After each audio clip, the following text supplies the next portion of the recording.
Well, let's crack on, shall we? Good evening, you well? Fantastic. I've been described as the hardest working man in comedy. Not that impressive, is it? The hardest working man in comedy. That's like being the best looking guy in the Burns unit. No offense to any Burns victims we got in. Are there any in? If there's one, there'll be fucking loads. They tend to stick together.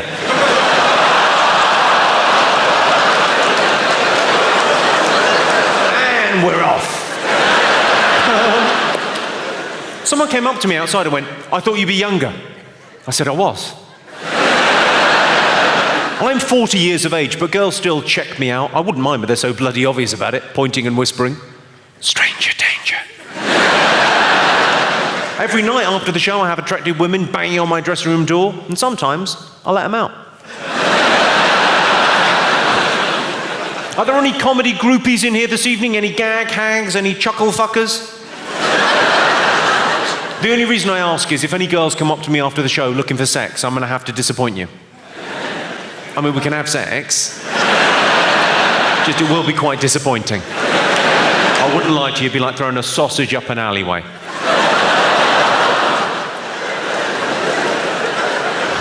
More information than some of you wanted, okay. I'm a stand-up comedian, a TV host, an actor, and a writer. People ask me, "What's your secret?" I'm the M4 rapist. It's a joke. I've never been wrongly accused of rape. We all like a laugh, yes?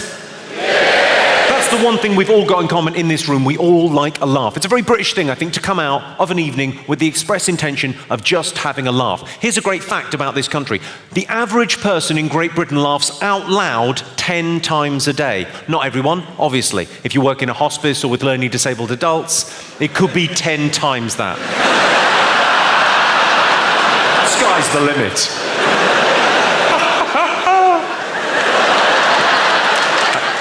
Yeah, that's my laugh, which is... someone said my laugh was weird. My laugh isn't weird, it's wrong. Because you're meant to laugh on an out-breath, aren't you? You're meant to laugh on a ha-ha, ha-ha-ha-ha. I laugh on an in-breath, so it's ha-ha-ha-ha. Sounds like a goose being interfered with. Someone asked me the other day, is it fake? Why would you fake that? They say that laughter is the best medicine, so maybe, just maybe, if we all keep laughing at people in wheelchairs. I'm a dreamer, what can I tell you? I was at a show recently, I don't know if anyone's had this experience. I was at a show watching a band and standing just under the fire escape, watching a band play, pint on with a mate, relaxing, and a lady from the venue came up to us in the little waistcoat and the little name badge, came up and went, "Excuse me, you're going to have to move, because if there's a fire, you're blocking the exit." I said, "I tell you what, love, if there's a fire, I'll move." Kid retard. What did she think I was going to do in the event of a fire? Just stand there going, "Nobody move. Why has everything gone orangey and hot? I don't like it." Oh, mobile phones off. I should have said that at the top of the show. Mobile phones off as a courtesy to the other patrons in the auditorium. I say mobile phones, what I mean there is phones. No one's brought a landline, have they? Let's face facts, the landline is dead. When the landline goes in our house, there's panic. Shit the bed, who the fuck is that? We're both here. A lot of people text whilst driving. I'm not excusing it, but we've all done things we regret when we're drunk. I saw a thing on the news, it said that bad drivers are going to get on the spot £100 fines. I thought, it's a bit sexist. Do you understand that? Yes, you did. Yes, you did. I'm not being sexist. How could it be? Some of my best friends are slags.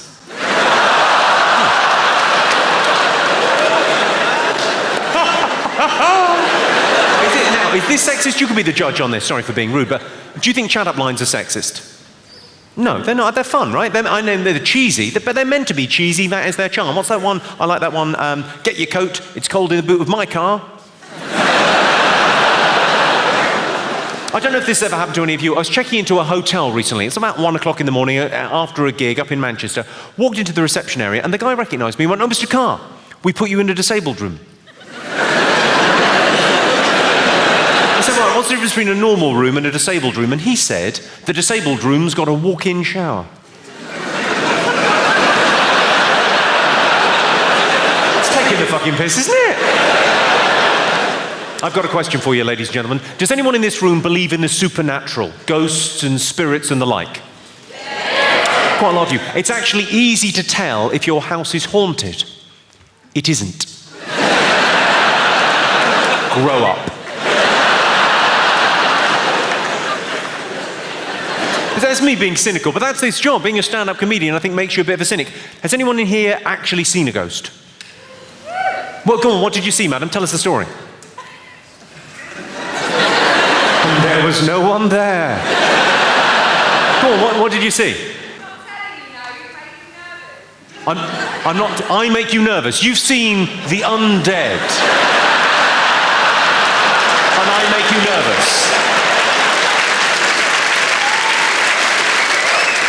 Doesn't really show me in a good light, does it? Go on. Where were you when you saw the apparition? You were in a friend's house, right? Her stepfather was what, sorry? I think I may have cracked this case already. There's a stepfather involved. Was there ectoplasm? Go on, what happened? Were you upstairs? Were you?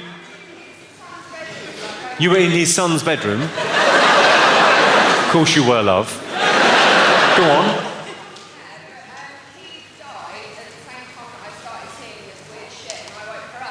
He had died. You should have mentioned that sooner. And then you started seeing weird shit. I'm loving this. There's a special name for people that have seen ghosts. Schizophrenic. All the best with your future. Quite an in-depth story. I'll leave it at that. Stepfather did something terrible. And you've recoded that memory. Of course, not all fat people are jolly. Some of them are women. You shouldn't be mean. Fat girls have got feelings. Mainly they're hungry. It's only a joke, isn't it? It's only a bit of fun. I told it the other night and a girl got up and walked out. Well, waddled out. I presume offended, possibly just peckish. Whenever I'm in the changing rooms at the gym, I'm always embarrassed by the fact my penis is so much bigger than everyone else's. But then in fairness, it is erect.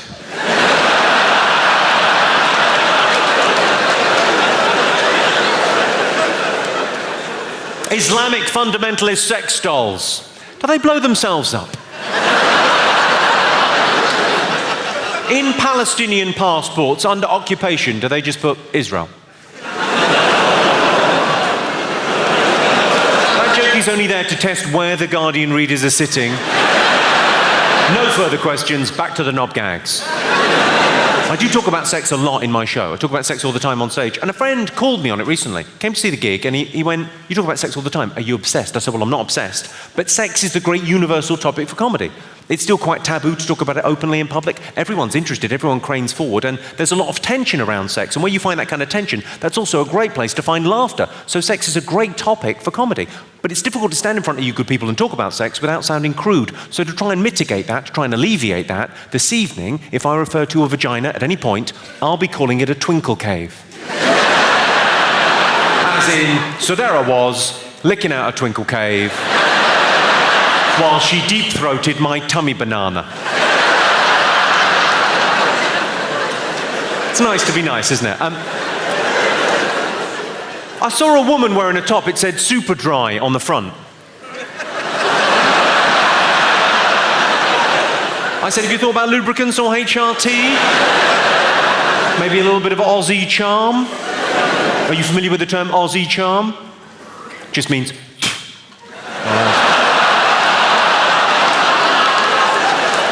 Australian charm, you're welcome. Very pleasing look from the ladies of London as if to say, well, I didn't know that had a name, but yes, that does happen. My girlfriend bought a t-shirt for £80. That's a ridiculous amount to spend on a t-shirt, am I right? It said D and G on the front. I suppose fair enough. One of her tits is bigger than the other.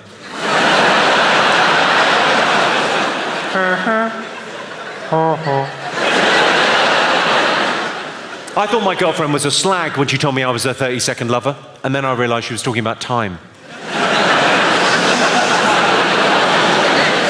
There is a minimum comprehension level. You may be asked to leave.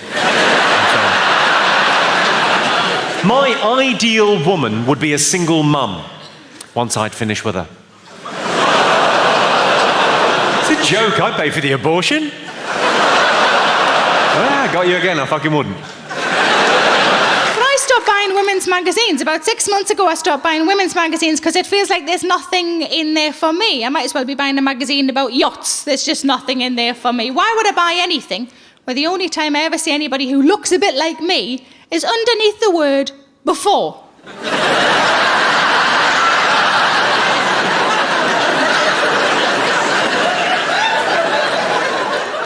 Magazines always maintain that they're about improving women's lives, and it's bullshit because they never tell you just to see your friends more often or to read more books. It's always the physical things that we're supposed to do to ourselves, and the list of those things is quite ridiculous. You can have your eyebrows waxed, your eyelashes tinted, your skin darkened, your teeth lightened, manicures, pedicures, cleansed, toned and moisturised. I'm 38, I've cleansed, I've moisturised. I've no idea what toning actually is. Does anybody give us a woo if you do? A few of you. Does anybody shout out what it is? No. I'll woo, but I'm not explaining it to her. Like makeup, I like wearing makeup, I like wearing it on stage, I like wearing it if I go out somewhere nice, but I don't think I need to wear it all the time, and I don't think I look weird if I don't have any on. I still don't really understand why I paint over naturally rosy cheeks to then apply rosy cheeks. Like hair removal is a whole subject all on its own, isn't it? There's so many different ways, especially as women, that we can remove our hair. You can wax, you can shave, you can pluck, you can epilate. My sister had laser treatment, which is supposed to be permanent. She had it to her underarms. It was quite painful and quite expensive. And after 2 months, the whole lot just grew back in. Which is terrible, but does go some way to explaining why James Bond was always so nonchalant when a laser was aimed at his cock and balls. Come back in a couple of months, man, I'll be champion. Realised I've made James Bond a Geordie. Maybe that's the future. Few cheers for a James Bond that's Geordie, how nice. But according to women's magazines, there are only 2 options for hair down there for women. One of my friends said to me recently, she said, you know why women are supposed to have hair down there, don't you? And I said, is it like your nose, so you don't get muck up it?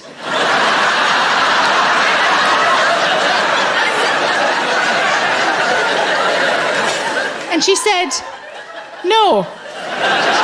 She said, women are supposed to have hair down there so that nature knows where your reproductive bits are. I said, why does nature need to know?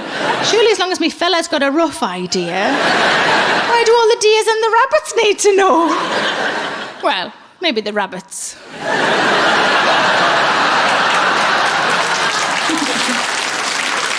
Actually, as an aside, I should tell you this. I did recently treat myself to a new and I cannot recommend it highly enough. It's only got the 1 speed, which I think a lot of people in this room would be like, 1 speed? That sounds rubbish. You know what the speed is? Fucking hell yes, that's the speed. Any vibrator that needs a square battery is already fine by me. But the problem, if you can call it that, the problem with it being so fast and efficient is that I can't always get a scenario going in my head. Do you know what I mean? Do you know what I mean? You know what I fucking mean. Because normally I'd be like this. Not out loud, I don't do it out loud. I'm just doing it for you, but normally I'd be like this. He walks in the room, he's wearing a suit. I like him to have a job, there's nothing wrong with that. But with the new one, it's much more like this. There's a knock at the done.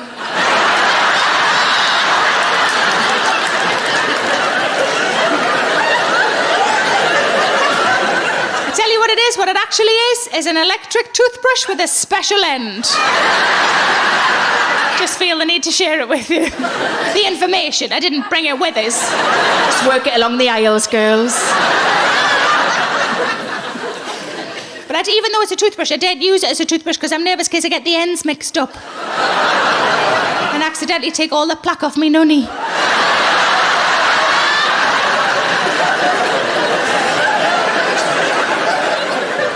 But according to women's magazines, there are only 2 options for hair down there for women. The options are all off or most off. Give us a cheer if you think all off is the way to go. Is that a filler in the middle of that there? It's not technically aimed at you, love. I suppose it is good to know we've got a paedophile in. That's what it means, that's what it means. Give us a cheer if you think most off is the way to go. Still quite a lot of you left, isn't there? I can only assume that the rest of you are like me. I just try to keep it in me pants.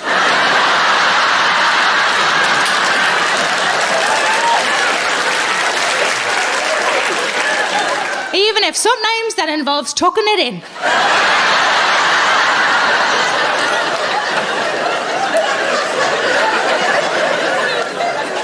But surely the most ridiculous of all of the things we are supposed to do to ourselves is anal bleaching. Now, some of you might not know what that is. If you don't know what it is, it's exactly as it sounds. Some people, and I don't know why, I can't answer that question for you, some people choose to have their arseholes bleached. As far as I'm concerned, regardless of your gender, regardless of your sexuality, if somebody is so close to your arsehole that they can see the colour of it, they're not going to stop.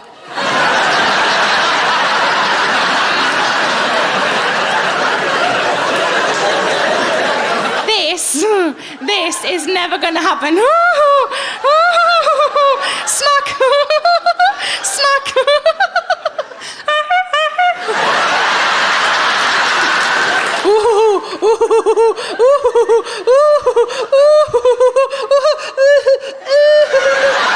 Oh, sorry, love, I don't do that colour.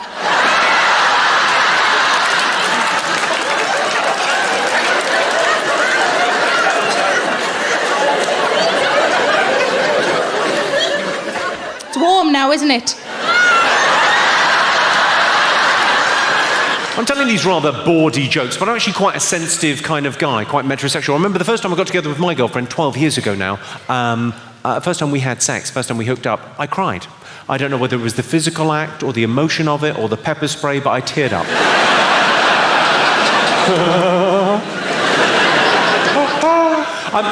People do weird shit sexually. Should we talk about some of the weird shit people do? Gerontophiles, if you're not familiar with the term, gerontophiles are people that find the very elderly sexually attractive. I know, a bit of a mouthful, isn't it, gerontophile? I prefer to call them OAPdos. They like a bit of granny fanny, where's the harm? 50 Shades of Grey, very different thing for them. Years ago, this woman introduced handcuffs into our sexual relationship when she called the police. I said, I'll come quietly. If you strangle yourself during sex, it's called autoerotic asphyxiation. If you do it to someone else, it's called a serious sexual assault. My bad. A fluffy. Do you know what a fluffy is? A fluffy is when you're having sex with a woman and... Sorry, scratch that. Not when you're having sex with a woman. When you're making love to a lady. And as you make love to that beautiful lady, a fluffy is when she farts on your balls.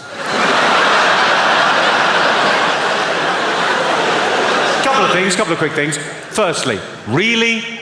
That's happening enough that we needed a special term for that? And secondly, how do you ask for that? Not that I would want that to happen, but when you find out that's your thing, how do you ask for it to happen? Because presumably no one asked for that the first time it happened. That was a happy accident. He was working away and one slipped out and he thought that's not an unpleasant sensation. But then it's very difficult to ask for that to happen again. It's very difficult to come across as Mr. Darcy, the king of romance, when saying to the woman in your life, would you mind later on, when we make love, farting on my balls? I think much easier, take her out for Indian food and hope for the best.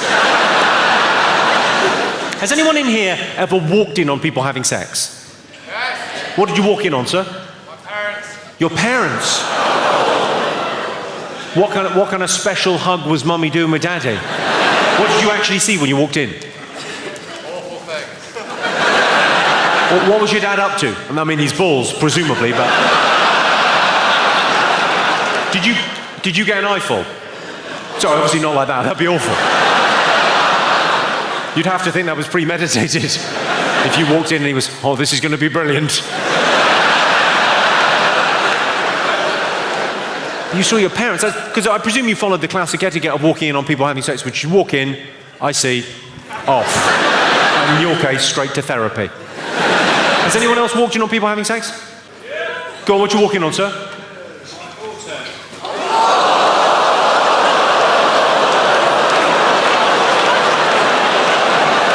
I don't know why that's bad. It's so much worse. Because if it was your son, I think we would all go, yeah, go on, son. Go on, my son. But with your daughter, you can't walk in and go on, love. Oh, you look like you're fucking loving that. Hey, it's my little girl. I mean, hopefully it was a guy you approved of. Was it a guy you approved of? He's sitting next to you.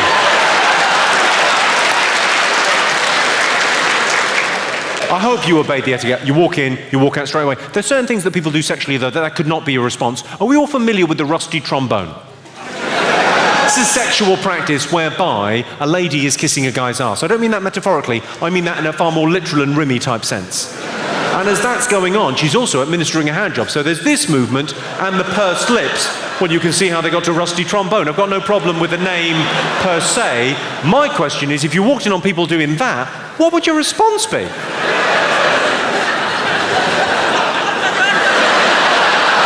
Are you sure?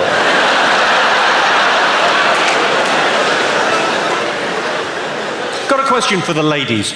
All women I know have got a very clear line. On one side of the line, things they're happy, confident, comfortable, and enjoy doing sexually with a loving partner. On the other side of the line, things they've been asked to do that they've said no. What I would like to know, ladies, is what have you been asked to do that you've said no? I don't mean like reverse park or wash up.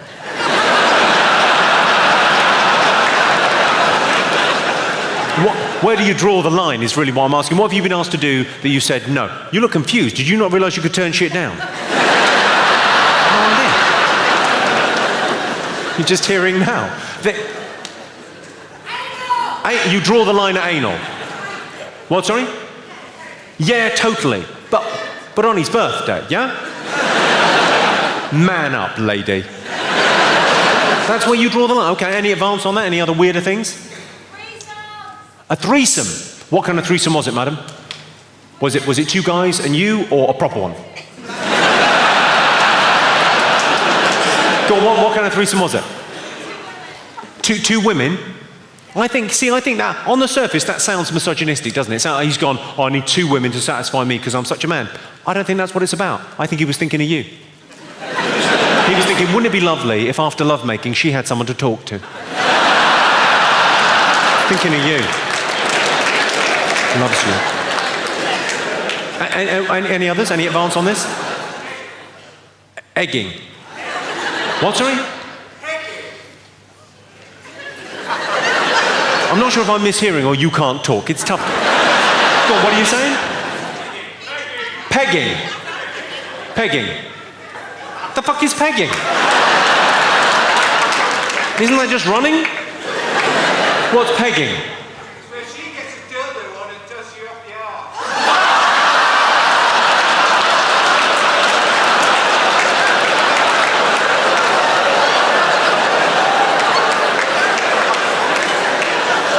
Do you mean foreplay?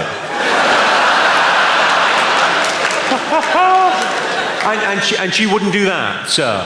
What a prude.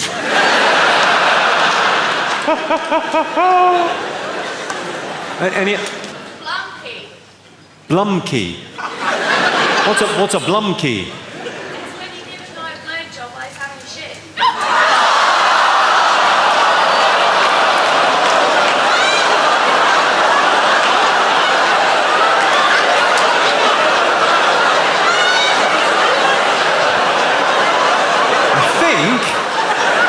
mistaken, she just said, it's when you give a guy a blowjob while he's having a shit.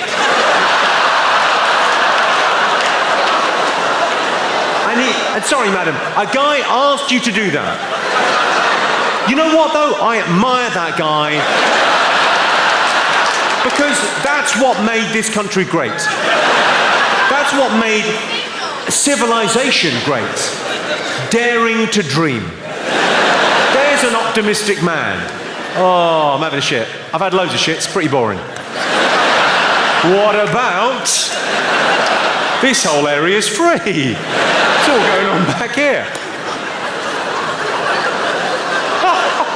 At what point in the relationship did he ask for that? The end.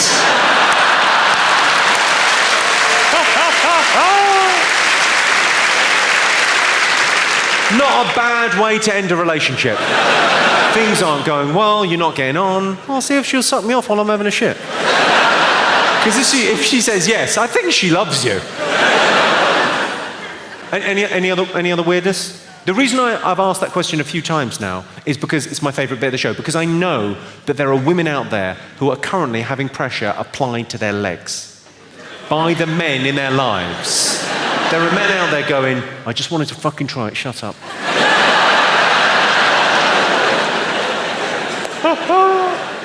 The weirdest one I heard about recently from an audience member was a Simba. Have you heard of a Simba?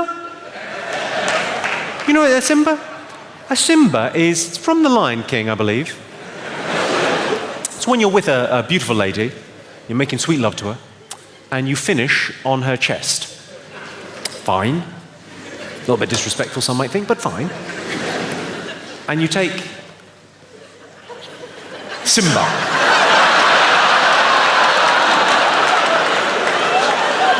Bringing a little Disney magic to the bedroom. I'm not sure my girlfriend would appreciate a Simba, but I think I could just do it on my own. I think the next time I'm at home and I've got broadband and a bit of time to myself, I think I might try and finish there. Simba. I've got a tip for the ladies, or if you like, I could put the whole thing in. Just a short one. Do you want to know the secret to the perfect hand job? Use your mouth.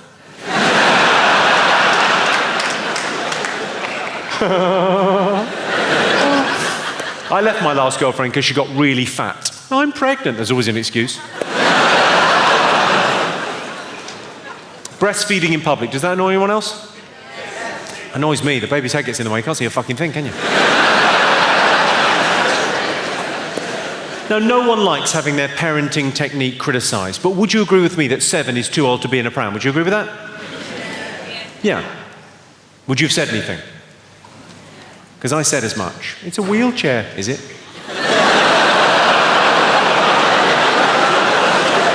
Who's got kids? Give us a shout. Who hasn't got kids? Well, you sound happier. Which is weird, because we're not trying to get anyone to join our gang. People with kids never stop going on about it, especially when you're my age. People with kids, join us. Join us. We're so happy. You don't look happy, you look tired. Join us. Who's going to take care of you when you're old? Medical professionals. I've got to go now. I've got to have 12 hours sleep. Not even tired. Of course, the pill revolutionised the way that women control their bodies. Before its invention, our poor nanas had to take it up the wrong one.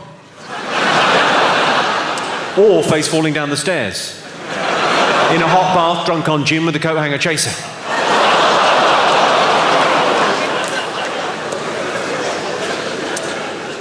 My best friend's wife is having a baby, and I asked him, I said, what do you want, a boy or a girl? And he thought about it, he said, I wanted a blowjob. Really mournful.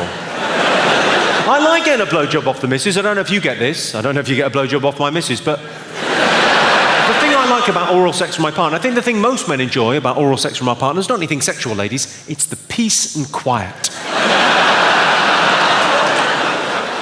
Ladies, if you've ever been going down on a guy and he's gone, That's not your technique. That's not the sound of his sexual ecstasy. That is the sound of a man not being asked a question. I decided to get a pet. I've always grown up with pets, and in my teens and in my 20s. And then there's something about the lifestyle of being a comedian that means you're on the road a lot. It's not really conducive to having animals at home. And then I thought, I've done this 8 years. Maybe it's time the lifestyle worked around me for a change. So I really wanted a cat. I got a cat 2 years ago. I got another cat last year. My fella seems to think I just wanted 2 cats. He doesn't realise it's now an annual event. The second cat we got is a rescue cat. She was just left outside of the vet in a box overnight, just left. And she's lovely, she's very affectionate. Whenever my fella picks her up, she starts purring straight away, and he looks her right in the face and he goes, "Who would abandon you? Who would abandon you?" I said, "Stop saying that to her." It's like somebody saying to me, "Who would divorce you?" Someone fucking did.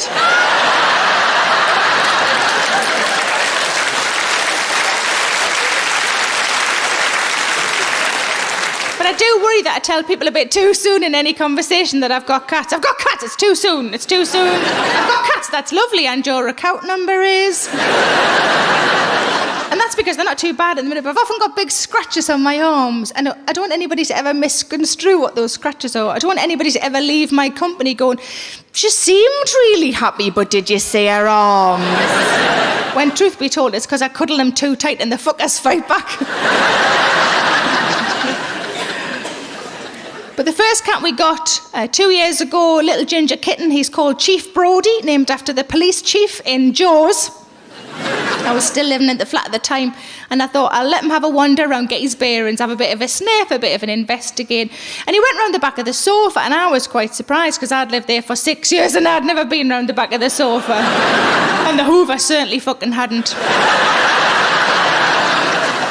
And he came back round with what can only be described as 4 big grey fluffy slippers on.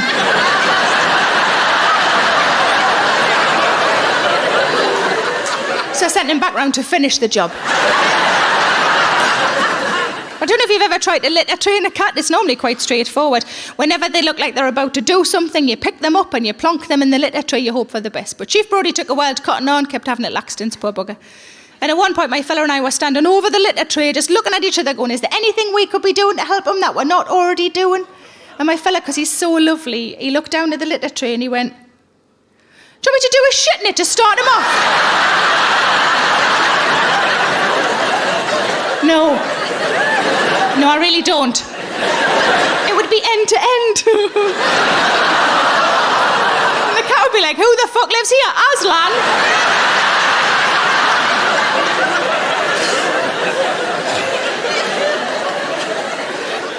But I have 2 friends who look after my cats when I'm away from home. One of them is an animal lover, one not so much. Give us a cheer if you consider yourself an animal lover.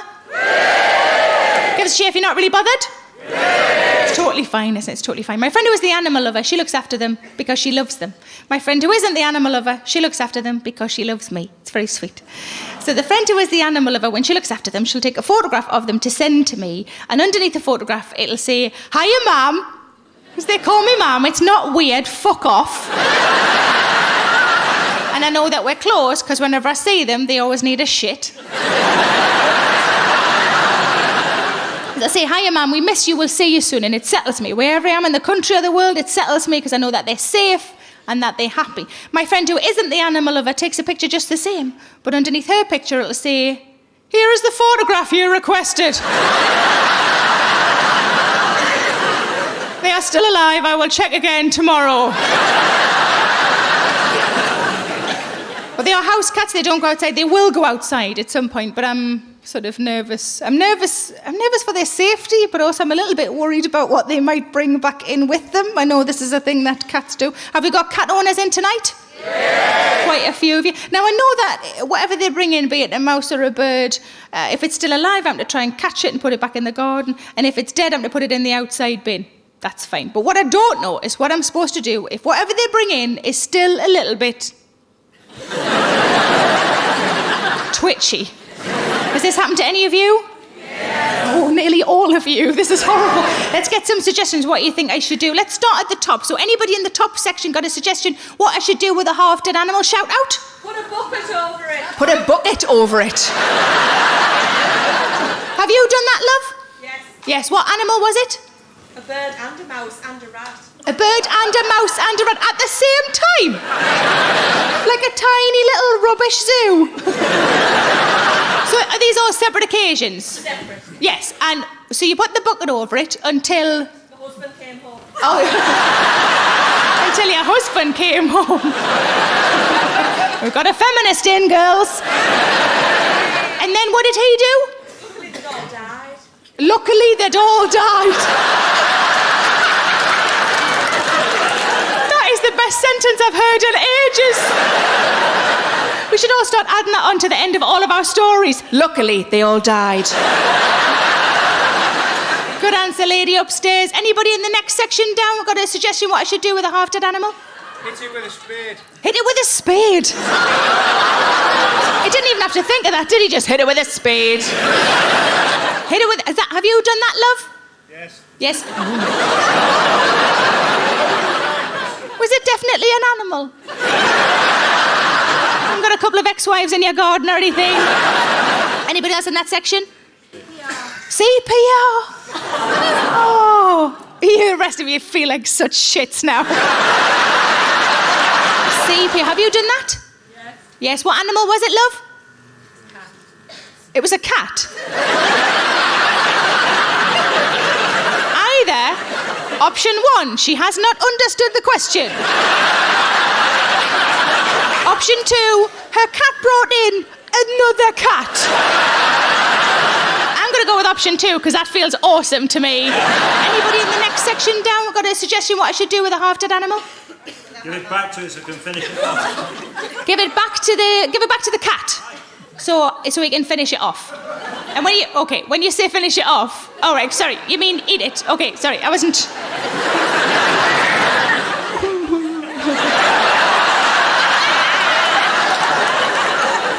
One tiny final wank. A cat couldn't even do that because they don't have that kind of hands. It'd have to do it with its paws. Well, you've just made me mime a cat wanking off a mouse. You dirty bastards. So you mean give it back to the cat so the cat can eat it? I like that idea because that feels like good parenting, doesn't it? Because it's like, finish your tea or you're not playing out. I like it, it's good. Anybody else in that section? Put it on YouTube. Put it on YouTube? Oh, we've got a young one in. How old are you, Flower? 25. 25. Get out. Fuck off.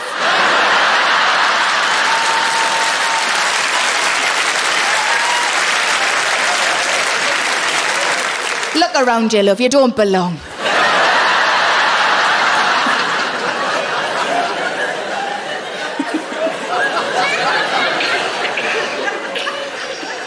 That was so much fun. Sorry. Being rude to young people, you should try it. It's awesome. Next level down. So are you the grand circle? Is that what you the grand circle? It's a lady there like, yes, we're grand. Okay. So the grand circle, anybody got a suggestion what to do with a half-dead animal? Bash it with a hammer. Bash it with a hammer. Fuck, where are you from? The Felon?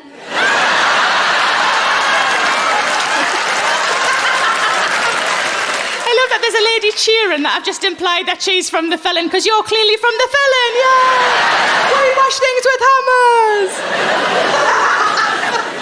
Anybody else in that section? Chuck it over next door. Chuck it over next door.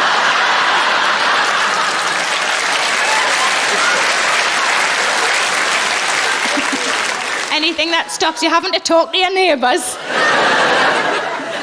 Good answer, thank you very much. Anybody in the boxes or downstairs got a suggestion? Well, a kid, you keep it as a pet. Hold on. We're coming back to you. Say that again, love. Because you know it's still fresh. Put it in a pie because you know it's still fresh. That's clearly all he's bothered about. Is it fresh? Yeah, well, I'll eat it. Doesn't matter what the fuck it is. Have you done that? So you've had chips with it as well? And what kind of animals have you put in pies? Nothing exciting, just a pigeon. Nothing exciting, just a pigeon.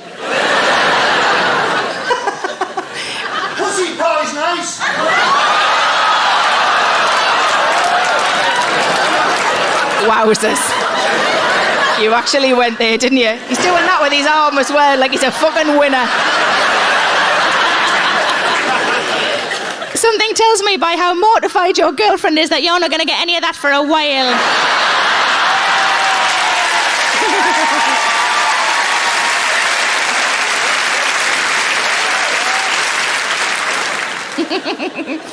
So pie, and there was another one at the back. Shout again. Put it in a cage and keep it as a pet. Keep a half-dead animal as a pet. Have you done that? It was fine, it came back to life all right. Oh, what animal was it? It was a vole. It was a vole. The lady at the front is a big fan of fucking voles.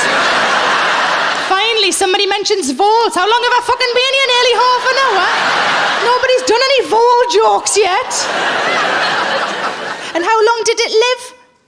It lived for about a month and then it escaped. You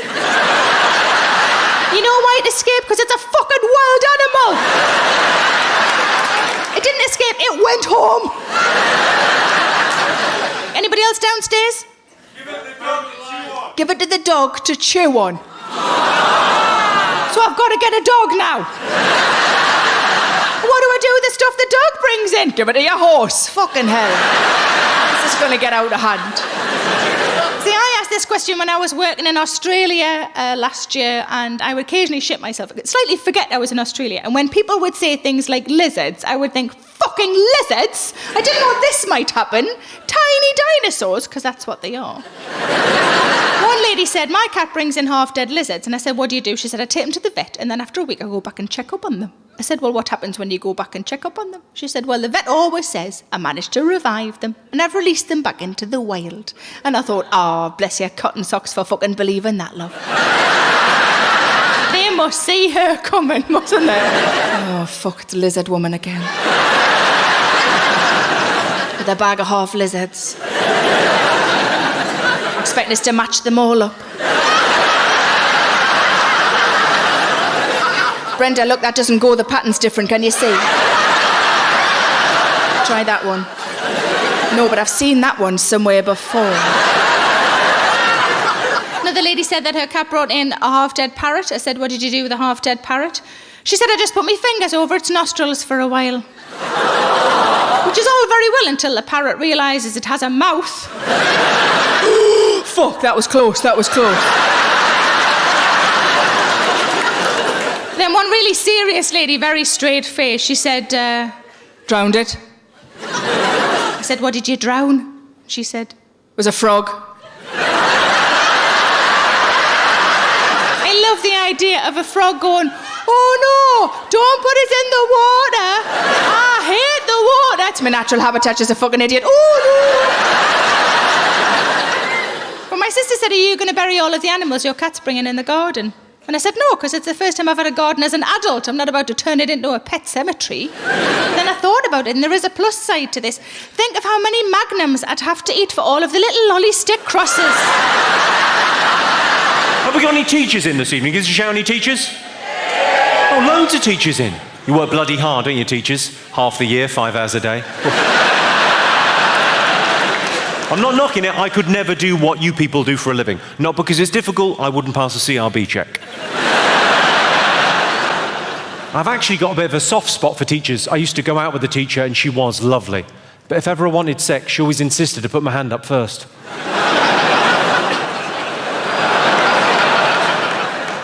That is ruder than it first appears. You're welcome. Have we got any special needs teachers in? You teach special needs? Oh, there was a woo over there. What's your name, madam? Danielle, very nice to have you in. All I was going to say about special needs teachers is you are the best and the brightest, in my humble opinion, the best and the brightest teachers. Because I can prove it. We all know teachers socially, yes? Yeah. Everyone knows teachers. And the teachers are always moaning on about, oh, I've got homework to mark this evening. Not you, hey, Danielle? You're not grading potato paintings, are you? Fuck it. Your evenings are your own, fair play. Is that a little yay? See the other teachers looking, oh, fucking annoyed, I didn't think of that. What, sorry? You used to teach at my school, at Burnham Grammar. Did you? Not when I was there, surely. No, unless you moisturise a lot. Where are you from? You're from Belfast, right? Ginger and community.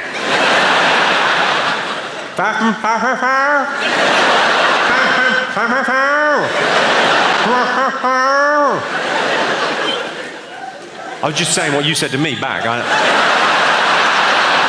Oh, how come you're teaching over here then? Are you in the witness relocation scheme? What the fuck happened? Fucking grass.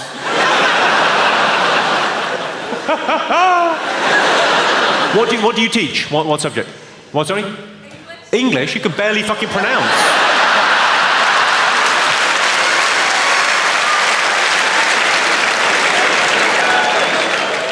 I did Countdown recently, the TV show, not Dracula's Special Needs Brother.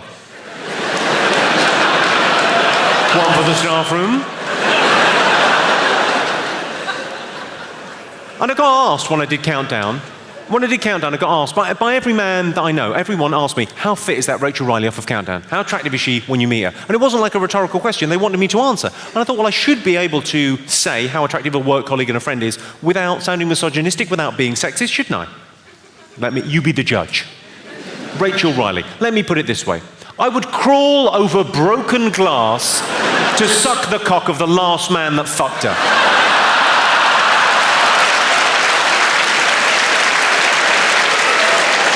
I don't think that's overstating it. I'd like to fuck her brains out, it'd take ages.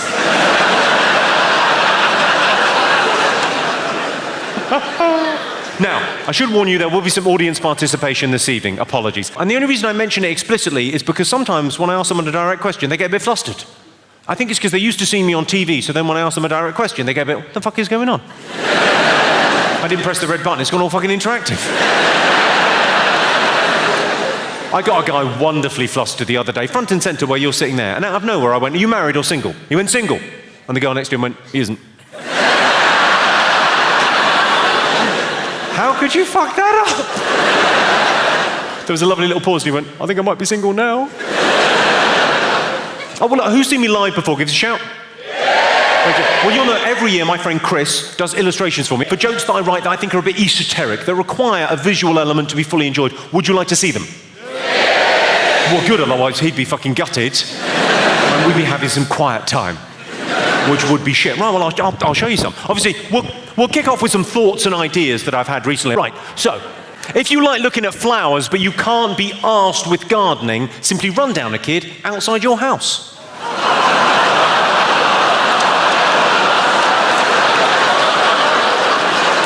Can't believe you didn't think of it. On bonfire night, I hope our neighbours keep their pets locked up because there's something about fireworks that makes me really horny. You don't get many homeless gay men, which is a shame because they'd be fucking bums. I was outside a nightclub recently and I discovered that women can be bouncers if you're travelling fast enough when you mount the pavement. The thing I worry about when I hear kids in the third world are working 18 hours a day to make my trainers is, when are they going to get a chance to finish my fucking laptop? I was in a hotel having breakfast and the waiter said to me, he said, you want white or brown toast? I said, all toast is brown, you're thinking of bread.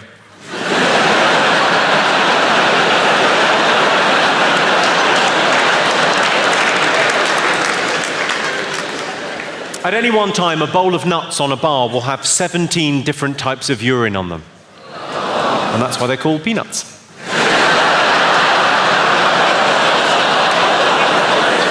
Wayne Rooney wears the number 10 shirt, or as he calls it, the stick and the circle.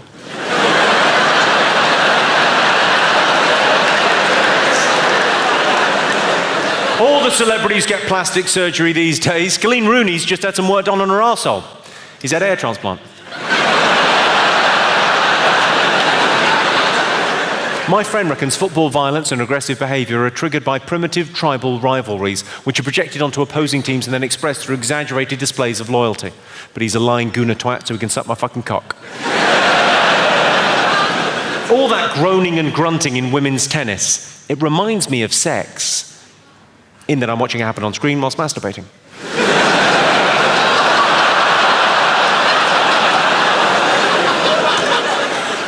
To explain spot fixing in cricket, it's what happens when something I don't understand is done by someone I've never heard of in the middle of something I couldn't give a fuck about. Spiders used to give me nightmares. Anyone else? Yeah, so what I've done is I've stopped eating them just before bedtime. Of course, the worst thing about being bitten by a poisonous spider is that you're probably Australian. Are there any Australians in? Welcome back.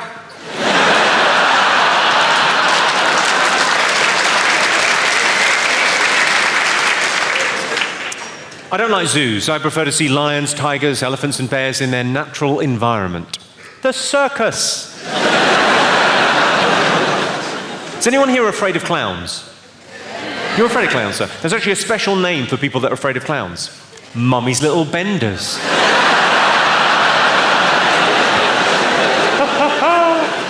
This may interest you, though. Clowns have to register their facial design to make sure that other sex offenders don't use it. Dwarves often get overlooked. I can say that, they look up to me. Should we treat ourselves to another dwarf joke? Tell you what I know about dwarves. Very little. Come on. Here's a random fact. It's random, but it's true. 1 in 10 British kids is now conceived in an IKEA bed. True. How it works is their parents insert flap A into slot B and then screw until the nuts tighten.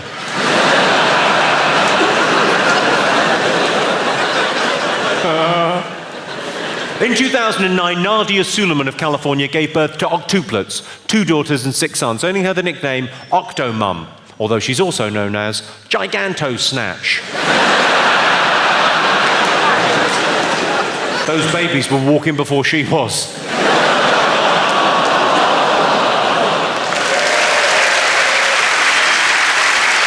Some people are tricky to buy for birthdays and things. If you have somebody in your life like this, then listen up, this next thing might be useful for you. We've got a birthday rule. Our birthday rule is that if it's your birthday, you get to make all of the decisions all day for both of you. So my fella's last birthday, his first decision, he said, I want to lie in. Excellent, happy with that. We had a lie-in. Second decision, he said, I want a sausage sandwich, which was not the euphemism I was hoping it was.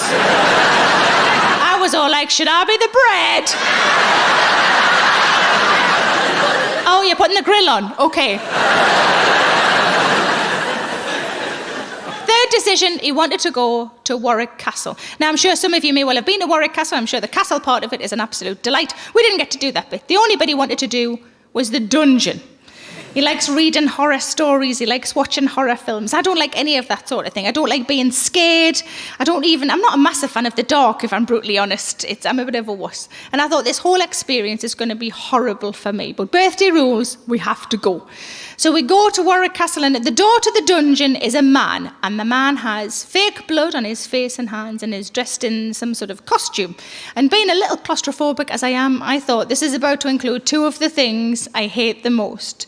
Enclosed spaces and fucking actors. Because it wasn't like a museum, it wasn't just glass cases with things in to look at and little bits of writing that you don't bother reading because it's boring. It wasn't like that. It was properly interactive. Every room had a different scenario.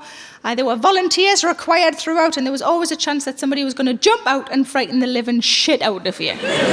Now, I knew I was going to hate it, and it was proved right as soon as we started to walk in. Now, one thing to point out as well, I guess these tours normally have 10 or 12 or 15 people on them all going around as one. I don't know why, maybe just because it was a Tuesday, but it was only 2 of us. So every time they needed a volunteer, it was me or him or both of us. And also, it was the final tour of the day. We'd overheard a couple of the actors talking outside, saying that if we hadn't turned up, they would have all been able to go home an hour early. So they already didn't really like us. Now, we go down the stairs at the beginning, and I already hate it because it's dark, it smells funny, and there's the walls are kind of running with water. It's horrible. Birthday rules, we have to do it, though.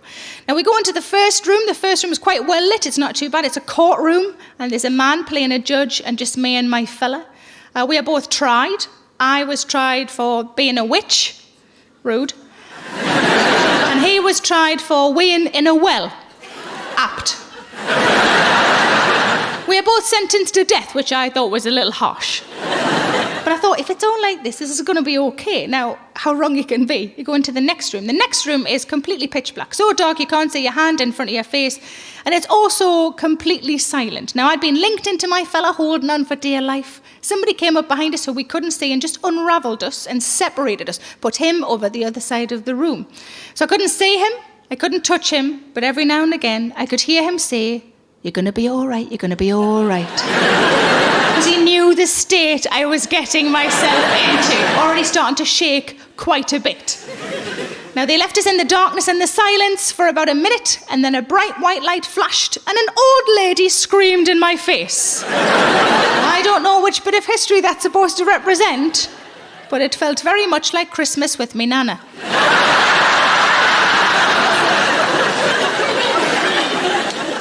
We go in another couple of rooms. They're quite scary, but not too bad. One of the scariest parts of the whole experience is just a corridor between one room and the next. But it was dimly lit, and there were horrific things everywhere we looked, until we realised halfway along that they were mirrors. At one point, I'd whispered to my fella, "That monster's got my top on."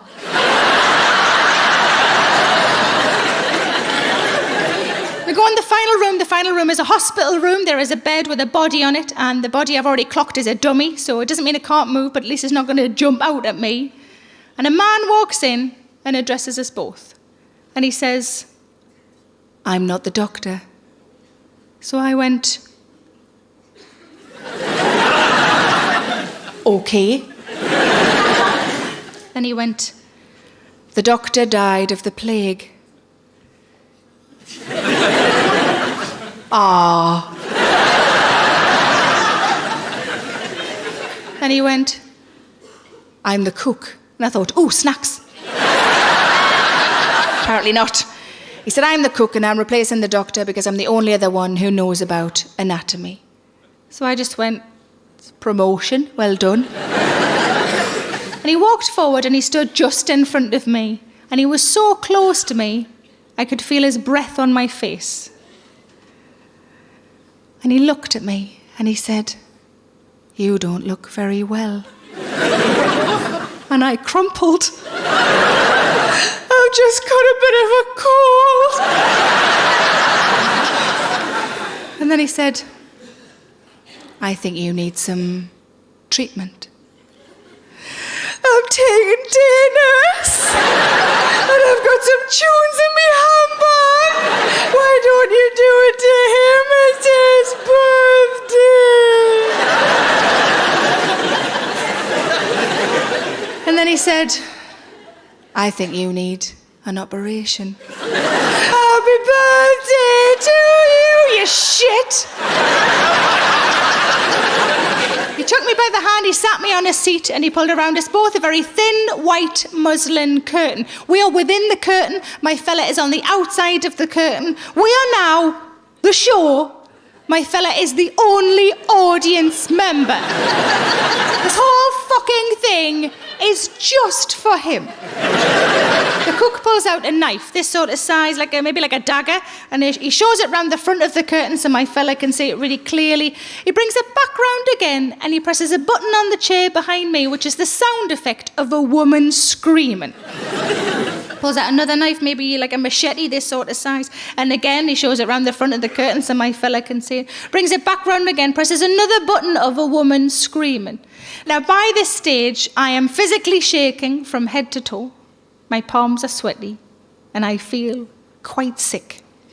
But all I can think is, I wonder what we're going to do for my fucking birthday.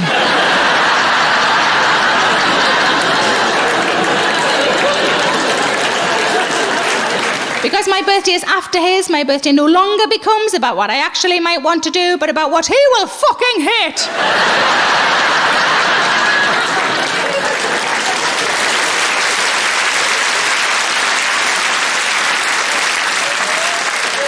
The cook pulls out the final weapon. It's a scythe, huge like this. And again, he shows it round the front so my fella can see. He brings it back round again and presses the most blood-curdling scream of all. And I thought, I know this is fake, but I wonder what the expression on my fella's face is right now. And I could see him very clearly through the curtain. I looked at his face, and he was checking his phone for text messages. As we walked out, I said, I can't believe you were playing on your phone. He said, to be honest, I was just surprised I could get a signal down there.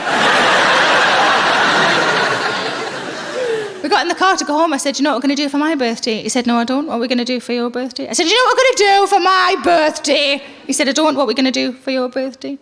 I said, we're going to talk about our feelings for 9 fucking hours.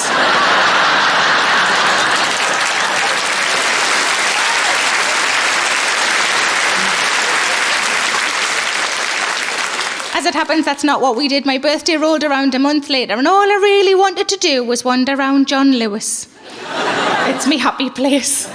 Wanted to wander around the homeway section touching things. That's all I wanted to do. So we go to John Lewis, we're in the homeway section, but the whole time he is 3 or 4 paces behind me playing on his phone, and I thought, oh, this isn't fair. I was disemboweled on his fucking birthday. And I should have learned from earlier experience that it is not good to take shopping. On a previous occasion, we'd been in a different department store. I decided to look for a new dress. I picked 3 to try on, and I parked them. You know, you can park your fella either at the shoes, because there's seats there and they like that. Or you can park them at the fitting room, because then there's sometimes another fella there and they can make a little friend. So I parked him at the fitting room. I took 3 dresses in to try on. I came out after each one to show him. After the first one, I said, what do you think of this one?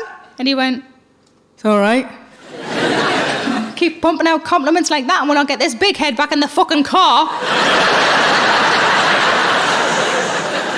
When back in came back on the second one, I said, this is the second one. What do you think of this one? And he went, it's nice. I feel so pretty.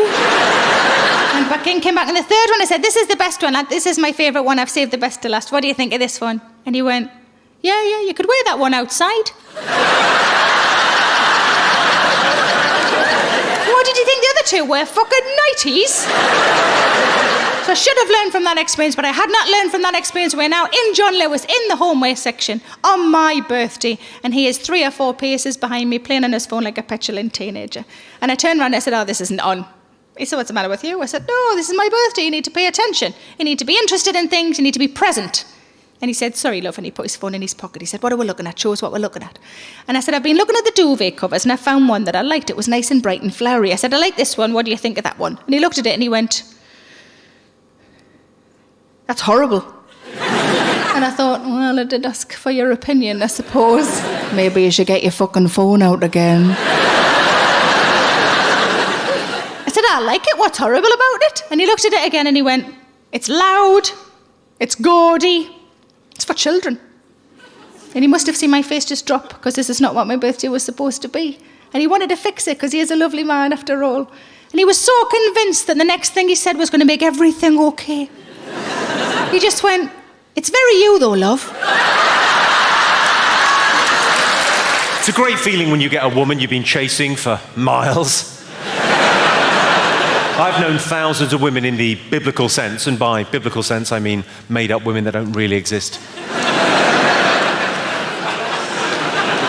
A lot of people just drift into relationships without really thinking about it, and we call those people men. A lot of men say when they first get together with a woman, they can't initially tell if it's the real thing, but I can, because I've got a special little indicator that sticks up. Come on in, sit down. What's your name, madam? Alexa. And what is it, some sort of cystitis? What's the matter? What do you do for a living, Alexa? Lots of things. You do lots of things. Yeah.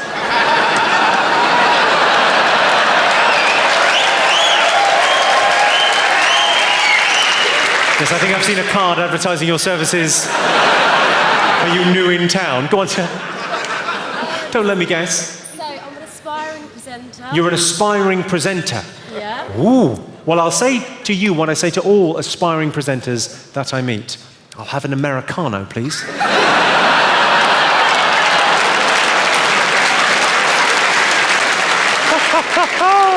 Oh, I fucking love my job. Gentlemen, do you remember what you were doing the first time you told a woman that you loved her? I do, I was lying. Don't give me that look, it worked, I fucked her. We went out for a drink the other night, me and my girlfriend, and we were chatting about what people actually think about when they're having sex. Not a conversation I would recommend. She said to me, what kind of a man fantasizes about his partner's friends whilst he's actually having sex with his partner? And I said, promise you won't get mad. What do you think is the most important thing in a relationship? Give us a shout. Sex. How long have you been together with your woman? 4 years, and sex is still the most important thing. Well, you, sir, are a liar. Up to 2 years, I would give you. Up to 2 years is fine, but sex is the most important thing. You're ripping each other's clothes off. It's fantastic. After 2 years, what's that coming up on the inside? Coming up pretty fast. Sky Plus.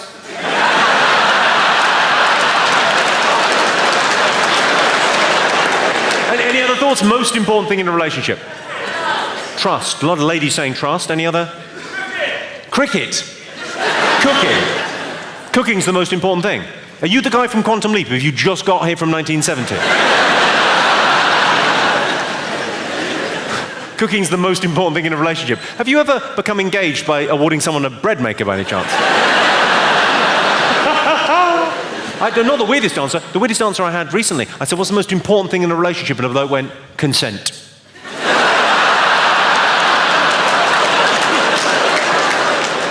There was a guy up in Edinburgh, I said, most important thing in a relationship, and he went, me.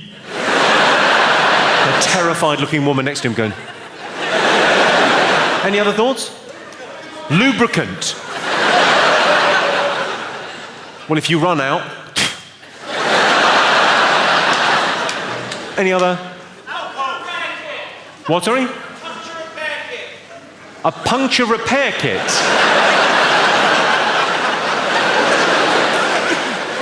Funny, I like that. I think it deserved more. Come on. Any other? What, sorry? Love? Grow up. Who are you in a relationship with? Your My Little Pony? Any other thoughts? Most important thing? Laughter. Well, I don't know about that. I do think a sense of humour is what I look for in a woman, because if a woman can see the funny side of life, she's much less likely to press charges. I think trust. For me, I think trust is the most important thing in a relationship, because if you're with a woman and you don't 100% trust her, how do you know she's not going to tell your wife? I do love it when a woman says those magic words that mean she's definitely up for sex that night. This drink tastes funny. I'm joking, you can't taste it. I'm not a prude, you'd agree with that, wouldn't you? I'm not prudish. Here's the thing, I don't like swearing during sex. Who wants to hear that kind of language, especially from a child?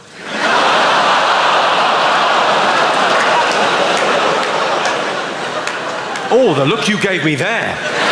You prefer a sweary kid, fair enough. I had a thing happen to me recently, a little bit embarrassing. I got caught. I didn't think this could happen when you're a grown-up. I got caught masturbating by my girlfriend. What do you say? Sorry I woke you. You've got sleep in your eye.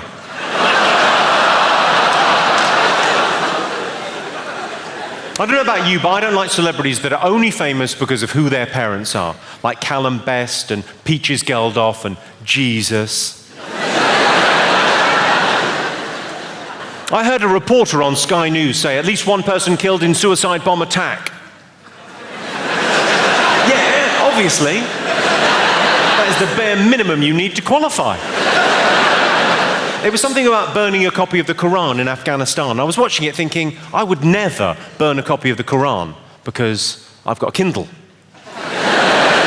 Just delete it, don't fuck about. I'm not worried about Islamic suicide bombers, they can only do it once. A Hindu suicide bomber, that is more of a threat. Because of the reincarnation. Oh, I don't know what's going on. I was going to talk to you about terrorist threat levels in this country, because our government have picked the weirdest words for our terrorist threat levels. You know, sometimes they announce them at the end of the news. The weather, the pollen count, and then the terrorist threat level, for no reason at all. And it's words that I don't understand. So at the moment, the terrorist threat level in this country is substantial. I asked a police officer, what am I meant to do with substantial? He said, watch yourself. I said, well, I'm not involved. you know what the highest terrorist threat level is? How's this for a creepy word? Imminent. The fuck am I meant to do with imminent? I imagine clench. I mean, I've never been near a bomb when it's gone off, but I imagine that take the edge off, wouldn't it? And we all know that isn't the highest terrorist threat level. The highest terrorist threat level, as we all know, is I don't care if this does look racist, I'm getting off the bus.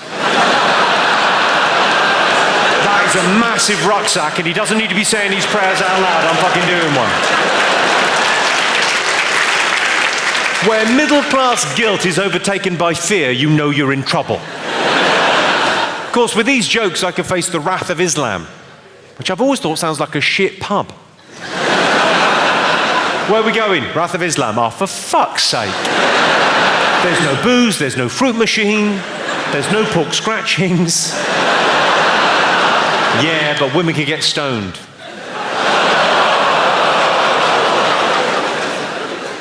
Sometimes doing this job, you feel very exposed. Not when I'm doing jokes, but when I'm doing an observational bit of comedy, you feel like if no one can relate to this, I'm going to feel a fool. So, share with me if you've had a similar experience. It's always embarrassing when you get an erection during a prostate exam.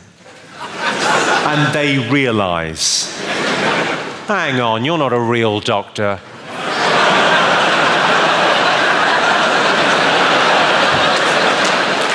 Joke's on her, she hasn't even got a prostate. Have we got any teenage girls in? Give us a shout, any teenage girls? I'm sorry, I realise that is a creepy question. The teenage girls, the reason I ask, I read a thing recently, it said that 90% of teenage girls are sexually active. Bullshit. A lot of them just lie there. I'm frightened, you're not my real dad. I often get asked by young guys, young men after the show often ask me, can you laugh a woman into bed? The short answer, yes. Obviously, she's too young for you if you're having to say peekaboo, but yeah. You can laugh a woman into bed. The tough bit comes 20 minutes later when you're trying to laugh her into a taxi home. I don't want to make a big deal of this, but I recently adopted a newborn African child. He was just £7, plus postage and packing. That's how they get you. If only they'd put holes in that box. And that is the joke, interestingly, that Richard Curtis said was a bit much for the comic relief gig.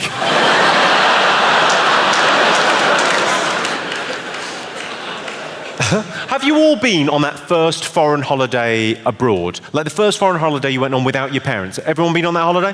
Yes. Has anyone not been on that holiday yet? Oh, quite a few of you.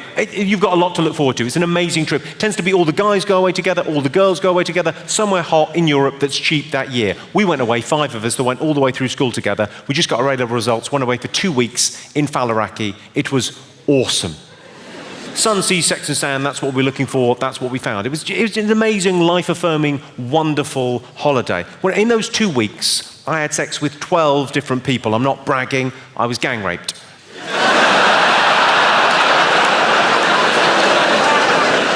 Still, I didn't let it spoil my trip.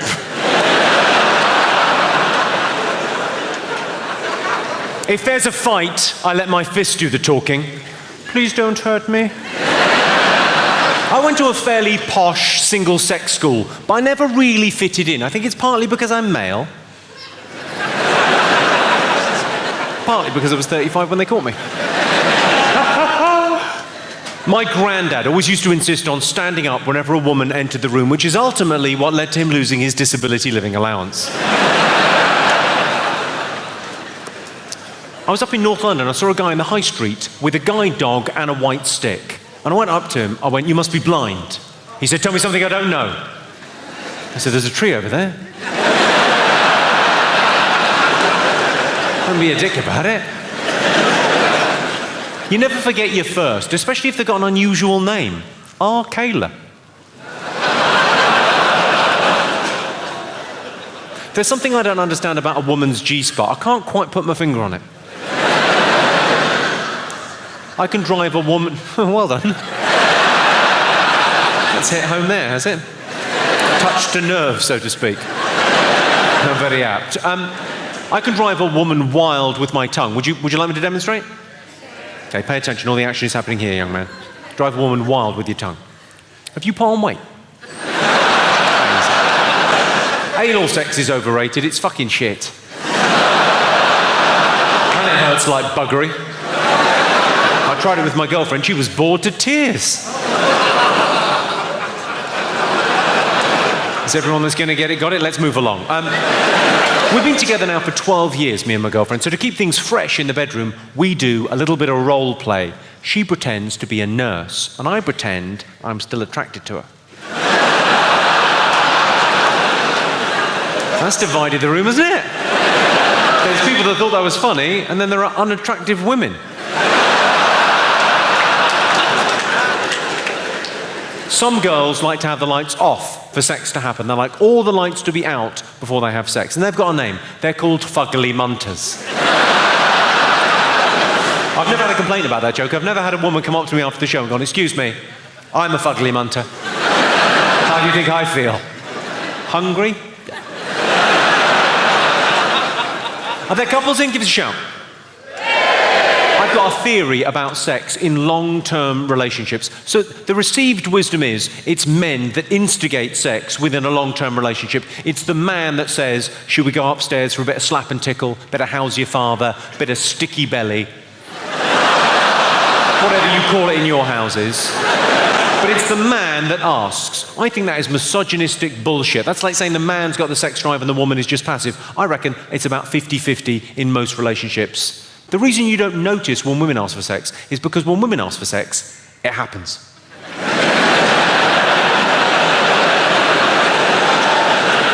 We've got the expression getting lucky because we're rolling the dice, ladies. If your woman says to you, "Do you want to go upstairs and fuck?" Yep. It doesn't matter what else is going on. You could be full of flu. You could have just received devastating news. You could have just been shot in the leg by her. "Do you want to go upstairs and fuck?" Yes, I do. But sometimes, gentlemen, you'll know this, sometimes in a long-term relationship, you'll suggest becoming amorous with your partner. You'll suggest having sex, and she'll say no. And then she will give you some kind of mercurial, strange reason as to why sex could not occur at that moment in time. And you would like to respond, you'd like to argue back, but you can't think of anything because you can't think at all because all the blood is somewhere else. So I thought, well, why don't we take advantage of the situation we find ourselves in? Why don't we workshop it? What reasons have you heard, gentlemen, not to have sex? And we'll come up with a response. What have you heard? Headache. Tired. Okay, let's deal with those in order. Headache. Easy. If a woman says, "Look, I've got a headache," just say, "I'm going to be right at the other end." I could not be further away from that problem. Also, I'm going to fuck you. We're not doing Sudoku. You're not going to need your wits about me. Tired. Tired is like the modern equivalent of headache. And I think genuinely, if a woman says to you, "Look, I can't have sex, I'm tired," what you've got to do, you've got to listen, obviously. You've got to acknowledge. It's not enough just to listen. She's got to know that you've heard.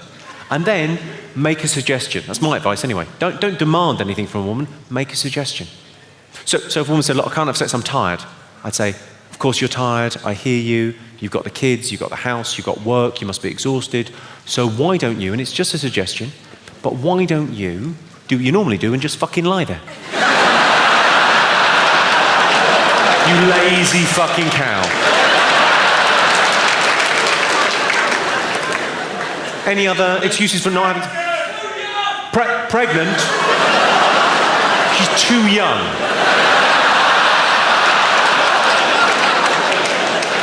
This is a long-term relationship you're in, right? She said, "I really can't have sex with you, I'm too young." Yeah. What was that one? Pregnant. Are you trying to nudge her towards a three-way?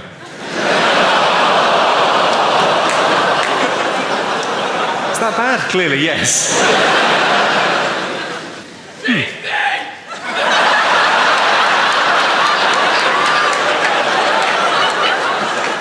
I don't want to alarm anyone, but we've got a pirate in the house. Hoist the mainsail. She's dead. She's dead, and yet you're still hearing a voice saying no. That isn't her, that's your conscience, you monster. Go on, any other excuses for not having sex? Your cock's too big. Try fucking a grown-up.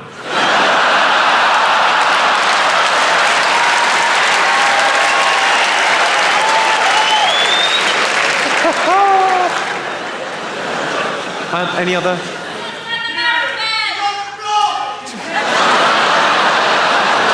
Sorry, sir, could you just repeat what you said there? She's on the blob. How nicely put, sir. I think a lesser man might have said menstruation. Or her time of the month, or maybe period. Even Arsenal are playing at home, or she has the red devil in her belly. Up on bricks. But you went with the much more genteel. On the blob! She's on the blob, isn't she?